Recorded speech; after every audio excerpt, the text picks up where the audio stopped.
కార్యక్రమం మనం తీసుకున్నాం.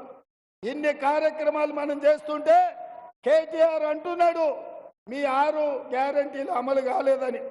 అందుకే ఈ వేదిక మీద నుంచి కేటీఆర్ కు సూచన చేస్తున్నా, అయ్యా నీకు సినిమా పరిశ్రమ వాళ్ళు బాగా తెలుసు కదా, నువ్వు మంచిగా చీర కట్టుకొని తయారయ్యి ఆర్టీసీ బస్సు ఎక్కు.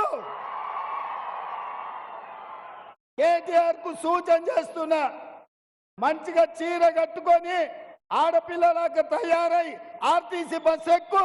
ఒకవేళ నిన్ను టికెట్ అడిగితే 6 గ్యారెంటీలు అమలు చేయనట్లే. టికెట్ లేకుండా నువ్వు ఇంద్రవెల్లి కానీ, నాగోబ జాతర కానీ, భద్రాచలం రాముల వారిని కానీ, యాదగిరిగుట్ట లక్ష్మీ నరసింహస్వామిని దర్శించుకోవడానికి ఒక్క పైసా అడగకపోతే మా 6 గ్యారెంటీలను అమలు చేసినట్టే. అందుకే మిత్రులారా, ఇవాళ మనం మన రాష్ట్రాన్ని అభివృద్ధి చేసుకుందాం. మనం ఆదిలాబాద్ నుంచి అత్రం సుగుణను ఎంపీగా గెలిపించుకుందాం. ఇన్ని మనం చేస్తుంటే బీజేపీ మనకేమిచ్చిందయ్యా? ఒకసారి తీసుకుందాం.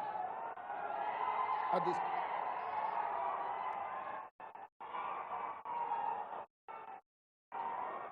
బీజేపీ తెలంగాణకి ఏమిచ్చింది? నేను మిమ్మల్ని అడుగుతా, బీజేపీ ఏమిచ్చిందంటే మీరు గాడిద గుడ్డ అనాలి. మోడీ ఏం తెచ్చిందంటే గాడిద గుడ్డ అనాలి. రెడీనా? Ready ready. బీజేపీ ఏమిచ్చింది?